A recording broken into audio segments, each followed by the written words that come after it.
Students, welcome to my official YouTube channel Glorious Earning Classes. तो बच्चों, board परीक्षाएं start हो चुकी हैं, ठीक है।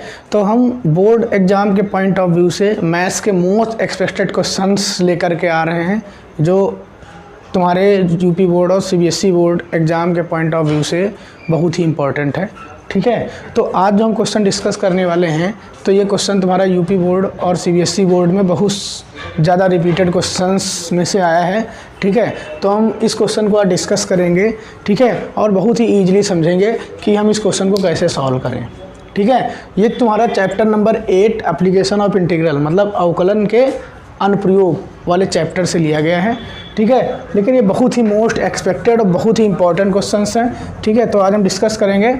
तुम्हारा क्वेश्चन देखो हिंदी और इंग्लिश दोनों में ही दिख रहा होगा, ठीक है। तो हम इसको डिस्कस कर लेते हैं। सबसे पहले क्वेश्चन कह रहा है, find the area of the region in the first quadrant enclose by x equal to √3y and the circle x² + y² = 4। जैसा कि हिंदी में दिया है, प्रथम चतुर्थांश में वृत्त x² + y² = 4, मतलब कोई एक वृत्त है जिसकी समीकरण दे दी गई है x² + y² = 4, और एक रेखा है √3y जो x अक्ष द्वारा घिरा है, ठीक है। तो घिरे क्षेत्र का ही हमको क्या निकालना है, क्षेत्रफल। तो सबसे पहले हम इसका डायग्राम बना लेते हैं, क्योंकि अगर डायग्राम बन गया ना तो उसी में हमको फर्स्ट क्वाड्रेंट का ही एरिया हमको फाइंड करना है, जैसा कि क्वेश्चंस में दिख रहा होगा। तो सबसे पहले कोऑर्डिनेट एक्सेस बनाना आना चाहिए बेटा, निर्देशांक अक्ष बनाना सबको आना चाहिए। तो ये हो गया तुम्हारा निर्देशांक अक्ष, ये x की पॉजिटिव डायरेक्शन, ये x की निगेटिव डायरेक्शन, y की पॉजिटिव डायरेक्शन, y की negative direction. This is called coordinate axes, जिसको हम क्या कहते हैं, एक निर्देशांक अक्ष कहते हैं। और ये पॉइंट तुम्हारा क्या होता है, ऑरिजिन पॉइंट। अब सबसे पहले जितने भी तुम्हारे एप्लीकेशन ऑफ इंटीग्रल में क्वेश्चंस होंगे, उसमें सबसे पहले हम एक कोऑर्डिनेट एक्सेस बनाएंगे, मतलब निर्देशांक अक्ष बनाएंगे, ठीक है। उसके बाद जो भी तुम्हारा क्वेश्चंस कह रहा होगा उसके थ्रू उसमें डायग्राम बना के, और जिसका भी शेडेड रीजन का एरिया हमको बताना होगा, ठीक है, वो चीज़ हम उसके बाद फाइंड कर लेंगे। तो सबसे पहले बेटा कुछ बेसिक चीज़ें जान लेते हैं। अगर x अक्ष, देखो यहाँ पे, अगर x अक्ष के थ्रू तुमको क्या निकालना है, x एक्सेस के थ्रू तुमको क्या निकालना है, बाउंडेड एरिया निकालना है। तो हमेशा एरिया का जो फॉर्मूला होता है, क्लोज इंटीग्रेशन, मतलब integration a to b y × dx, ये किसके अलॉन्ग होता है, x एक्सेस के अलॉन्ग, ठीक है, पता होना चाहिए बेटा ये।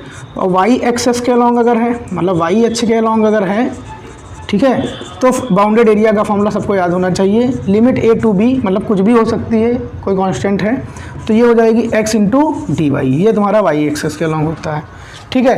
तो ये दो फॉर्मूले बेटा पता होने चाहिए, ठीक है, जब भी इस टाइप के एप्लीकेशन ऑफ इंटीग्रल वाले क्वेश्चन लगा रहे होंगे। और निर्देशांक कोऑर्डिनेट एक्सेस बनाना आना चाहिए। अब हम क्वेश्चंस में देखा हमने, तो सबसे पहले वृत्त की एक इक्वेशन दी गई है, मतलब एक सर्किल की इक्वेशन गिवन है हमको। तो सबसे पहले हम गिवन डाटा नोट कर लेते हैं यहाँ पे, कि हमको दिया है कि x² + y² = 4।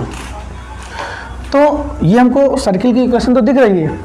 अगर देखा जाए कि इसके सेंटर क्या है, तो हमको पता है जो सर्किल की जो तुम्हारी जनरल इक्वेशन होती है वो इस फॉर्म में होती है, मतलब व्यापक इक्वेशन x - h का होल स्क्वायर, y - k का होल स्क्वायर = r²। इससे हम कंपेयरिंग अगर कर दें इस इक्वेशन की जो तुम्हारी गिवन है क्वेश्चंस में, तो ये h और k जो तुम्हारे होते हैं, ये तुम्हारे सेंटर होते हैं, और रेडियस ये निकाल लेंगे। तो अगर इस टाइप से इस इक्वेशन को हम सॉल्व करें, तो हम कंपेयरिंग करके हमको देखो पता चलेगा। इसको हम लिख सकते हैं x² को x - 0 का होल स्क्वायर, y - 0 का होल स्क्वायर, और 4 को लिख सकते हैं 2², ठीक। तो हमको यहाँ से इसके केंद्र पता चल जाएंगे, मतलब सेंटर पता चल जाएंगे कि इसके जो सेंटर होते हैं वो तुम्हारे h, k होते हैं, -h, -k, इसका मतलब 0, 0, मतलब सेंटर जो तुम्हारा सर्किल पे डायग्राम बनने वाला है वो सेंटर से पास होगा। और रही बात रेडियस की, मतलब जो त्रिज्या होगी वो कितनी आने वाली है बेटा, त्रिज्या आ जाएगी, अगर कंपेयरिंग इसकी करा दे तो r कितना आ जाएगा, इसकी 2 आ जाएगा, ठीक है। तो ये हमने किससे कंपेयरिंग करके, जो सर्किल की जो तुम्हारी इक्वेशन होती है उससे कंपेयरिंग करके इसको निकाल के बताया है। तो अब हम डायग्राम बना लेंगे। अब हम सेंटर से इसलिए बना रहे हैं क्योंकि हमको पता है ये जो तुम्हारी सर्किल की इक्वेशन दी है ये ऑरिजिन से पास हो रही है, 0, 0 मतलब ऑरिजिन मतलब केंद्र से पास होगी। तो इसके थ्रू पहले हम क्या बना लेंगे, एक सर्किल बना लेंगे। ये तुम्हारा सर्किल हो गया, और ये 0, 0 से पास हो रहा है, तो लिख सकते हो 0, 0। लेकिन अब उसके बाद देखो बताया गया है कि एक रेखा है, मतलब एक तुम्हारी लाइन है ठीक है, x equal to √3y, x अक्ष द्वारा घिरे क्षेत्र का क्षेत्रफल ज्ञात करना है।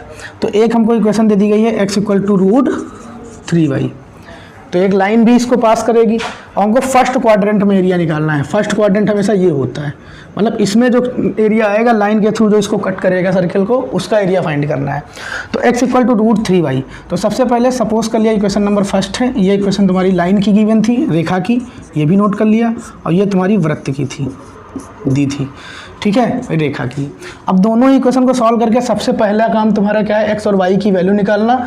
जो x और y के पॉइंट आएंगे वही a और b का वर्क करेंगे। अच्छा ये बताओ, अगर ये सेंटर तुम्हारा पास हो रहा है 0,0 से, इसकी रेडियस 2 है, तो तुम्हारा जो ये पॉइंट होगा, ठीक है, इसके पॉइंट क्या हो जाएंगे 2,0, क्योंकि रेडियस है, x एक्सिस पे 2, y एक्सिस पे कुछ नहीं। तो मान लिया ये O है, ये पॉइंट मान लिया हमने A, ठीक।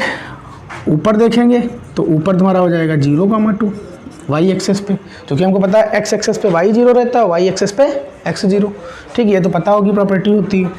अब यहाँ पे हम लाइन के लिए निकालेंगे, जो लाइन यहाँ पे कट कर रही होगी, कैसे क्या कट कर रही होगी।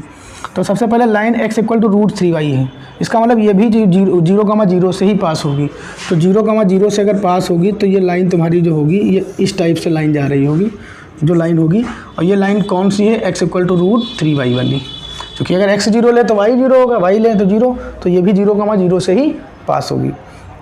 लेकिन ये वाला पॉइंट हमको निकालना बहुत ही इंपॉर्टेंट है, क्योंकि इसके थ्रू ही तुम्हारा एरिया निकालना है, और एरिया समझ लो हमको ये पूरे रीजन का निकालना है, ठीक है। तो पूरे रीजन का निकालना है, तो सबसे पहले हम इस वाले पॉइंट से एक परपेंडिकुलर डाल देंगे, ठीक है, और मान लेंगे ये A पॉइंट था तुम्हारा, तो ये B मान लिया, और ये C पॉइंट, ठीक है, और ये तुम्हारा सर्किल का एरिया है।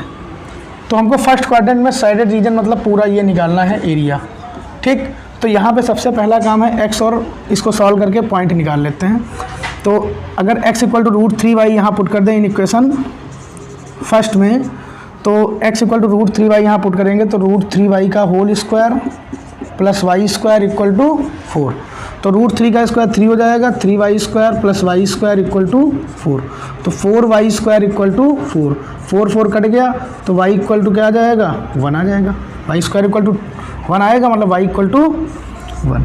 अब y 1 आ गया तो x कितना आएगा, तो y अगर 1 आ गया तो इक्वेशन फर्स्ट में फिर पुट करें, तो x square plus 1 equal to 4। तो x स्क्वायर इक्वल टू क्या आ जाएगा बेटा, 4 माइनस 1 इक्वल टू 3, ठीक है, दिख रहा है यहाँ, ठीक है। तो x स्क्वायर में 4 माइनस 1 इक्वल टू 3। तो अगर x निकाल ले तो क्या आ जाएगा, √3। x इक्वल टू कितना आ जाएगा, √3। तो हमको x की वैल्यू और y की वैल्यू पता चल गई। मतलब ये जो पॉइंट होगा तुम्हारा, ठीक है, ये कॉर्नर पॉइंट होगा। ये क्या होगा, कॉर्नर पॉइंट। कॉर्नर पॉइंट इसको कहते हैं जब सर्किल का जो सर्किल होगा और लाइन जब एक दूसरे को कट कर रही होंगी, तो इन दोनों का कॉमन पॉइंट जो होता है वही कॉर्नर पॉइंट होता है।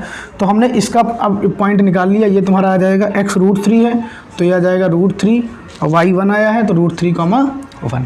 तो हमको b वाला पॉइंट पता चल गया। तो आइए तुम लोग को यहाँ तक तो समझ में आ गया होगा, यहाँ तक तो कोई दिक्कत है नहीं। अब हमको देखो निकालना क्या है, हमको निकालना है एरिया, समझ लो ओ बी, और ये ए था, ठीक है, ओ बी ए ओ, ठीक है। तो यहाँ पे बेटा देख लेते हैं area of O A B, O B A O, O B A O. तो अच्छा, area of O B A O पूरा निकालेंगे। तो इसमें देखो एक तो ट्राइंगल का एरिया आ रहा है, एक किसका आ रहा है, ट्राइंगल का एरिया। तो यहीं पे हम लिख देंगे, अगर इसका एरिया निकालेंगे तो इसी एरिया में देखो हमको दो एरिया मिल रहे हैं, एक triangle O B C O, area of एक ट्राइंगल है ओ बी सी ओ, ओ बी सी ओ, और प्लस एक एरिया और मिल रहा है तुमको जो सर्किल के थ्रू टच कर रहा है, वो है बी ए सी बी, बी ए एरिया लिख दिया है बी ए सी बी, बी ए सी बी, ठीक है। तो देखो एरिया ऑफ, अगर हम ये निकालेंगे एरिया ऑफ ट्रायंगल, तो एरिया ऑफ ट्रायंगल तो तुम्हारा आ जाएगा, फॉर्मूला तुमने पढ़ा है 1/2 base into height, 1/2 base into height. अब एरिया ऑफ बी ए सी जो निकालेंगे तो बी ए सी में तुम्हारा सर्किल आ रहा है, इसका मतलब यहाँ पे लग जाएगा तुम्हारा bounded region y into d x वाला। तो integration a to b y into d x.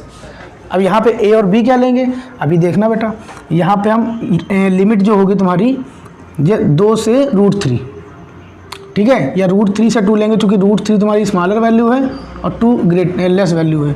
तो √3 से 2 तुम्हारी लिमिट हो जाएगी, इसकी कितनी हो जाएगी, √3 से 2। तो यहाँ पे देखो बेटा 1/2 इंटू बेस कितना है, देखो इसमें अगर इसका बेस निकाला जाए बेटा तो बेस देखो कितना हो जाएगा। देखो ये तुम्हारा राइट एंगल ट्रायंगल है, ये तो हाइपोटेनस होगी, तो बेस तुम्हारी ये होगी और हाइट ये होगा, ठीक है। तो बेस इसमें कितनी हो जाएगी बेटा बताओ, यहाँ से यहाँ तक जो बेस होगी वो कितनी हो जाएगी, √3। √3 तुम्हारी हो जाएगी और 1 इंटू √3, 1 इंटू √3, ठीक है। और उसके बाद यहाँ पे देखो बेटा a टू बी √3 से 2। और y का मतलब क्या होगा, y dx का मतलब y की वैल्यू यहाँ से निकालेंगे तो √4 minus x square into d x. यहाँ पे फॉर्मूला होता है x/2, तो x ही है /2 अंडर रूट में 4 माइनस एक्स स्क्वायर, ठीक, और माइनस a²/2, a² मतलब ये तुम्हारा 2 का स्क्वायर करेंगे तो 4/2 साइन इनवर्स x/a मतलब x/2। यहाँ पे देखो हम इसको चेंज करेंगे तो 2 का स्क्वायर और यही 2a है, एक फॉर्मूला तुमको पता होगा √a² माइनस x², और यहाँ पे फिर लिमिट रख दो √3 से 2। तो अब उसके बाद देख लो बेटा √3/2 प्लस, अब यहाँ पे देखो बेटा लिमिट जब रखेंगे 2 जब रखेंगे तो 2 से ये 4 होगा और 4 होगा तो ये 0 होगा और 0 होगा तो ये पूरा टर्म 0। तो एक तो 0 आ गया, अपर लिमिट पहले रखेंगे फिर माइनस लोअर लिमिट। फिर इसमें देखो 4/2 साइन इनवर्स x/2, तो 4/2 साइन इनवर्स x की जगह 2/2 रखेंगे तो 1 हो जाएगा। साइन इनवर्स 1 क्या होता है, साइन π/2, ठीक है।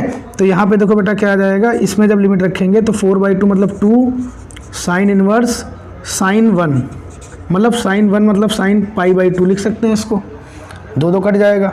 √3 देखो बेटा रखेंगे अब तो √3/2 पहले आ जाएगा अंडर रूट 4 माइनस 3, ठीक है। और उसके बाद देखना बेटा माइनस, क्योंकि देखो माइनस करेंगे ये माइनस हो जाएगा, ये माइनस माइनस प्लस आ जाएगा, जो कि लोअर लिमिट रखेंगे तो माइनस भी चलता है। तो ये तो 2 साइन इनवर्स √3/2, ठीक है। और √3/2 होती है साइन किसकी, 60 की वैल्यू, साइन 60 की वैल्यू, और साइन 60 जो होता है उसको हम लिखते हैं π/3, तो इसको लिख सकते हैं साइन π/3।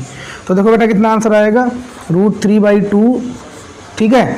अब यहाँ पे देखो माइनस का 2 इंटू π/2 बचेगा, साइन इनवर्स साइन 1 हो गया, माइनस √3/2 इंटू 1, ठीक है।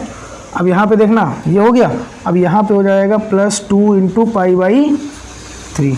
तो इसका फाइनल आंसर देखो 2 से 2 कट गया, अब तो यहाँ पे आ जाएगा, ये प्लस चल रहा था तो √3/2 प्लस यहाँ पे देखो प्लस माइनस माइनस तुम्हारा हो जाएगा माइनस का पाई और माइनस √3/2 और प्लस 2 π/3। तो यही आंसर हो जाएगा, पाई एक पास ले लो और √3/2 ये तुम्हारे क्या हो जाएंगे, कट हो जाएंगे। तो आंसर फाइनल आ जाएगा तुम्हारा कितना, माइनस का 3π प्लस 2π/3, तो π/3। तो फाइनल आंसर बेटा तुम्हारा कितना आ जाएगा, π/3। तो आई होप तुम लोगों को क्वेश्चन बहुत ही इजीली समझ में आ गया होगा, ठीक है। ये एप्लीकेशन ऑफ इंटीग्रल का क्वेश्चन है, ठीक है, और ये बहुत बार क्वेश्चन पूछा गया है। हुआ कुछ नहीं है, सबसे पहले हम क्या करेंगे, एक डायग्राम बनाएंगे और डायग्राम के बाद इसमें कंपेयरिंग करने के बाद हम देखेंगे कि सेंटर से पास होगा या नहीं पास होगा। तो सेंटर से पास हो रहा है तो हमने डायग्राम बना लिया उसका, केंद्र से पास होगा मतलब। उसके बाद ये वाली जो लाइन थी इसके थ्रू हमने x और y की वैल्यू निकाल ली, और यही x और y की वैल्यू जो होंगी तुम्हारी ये कहाँ पे, √3 और 1 का काम करेंगी। तो इससे हमको लिमिट पता चल जाएगी √3 से 2, ठीक है। तो y इंटू dx वाली तुम्हारी लिमिट हो जाएंगी। और उसके बाद हमने फॉर्मूला यहाँ पे लगा दिया है, जो कि ये फॉर्मूला होता है √a² माइनस x²। जिसको भी फॉर्मूला नहीं पता हो तो ये फॉर्मूला बेटा ज़रूर ध्यान रखना, इंटीग्रेशन √a² माइनस x² क्या होता है, x/2 √a² minus x² minus a²/2 sine inverse x/a, ठीक है। तो ये फॉर्मूला तुम लोगों को बुक में मिल जाएगा और बहुत ही इजी वे से तुमको हमने क्वेश्चन समझा दिया है। आई होप तुम लोग को ये क्वेश्चन बहुत ही अच्छे समझ में आ गया होगा।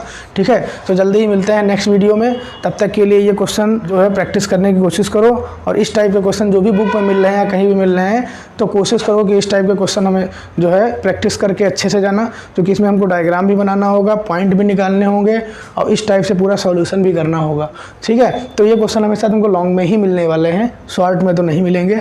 ठीक है, तो आज के लिए इतना रखते हैं। नमस्कार, जय हिंद।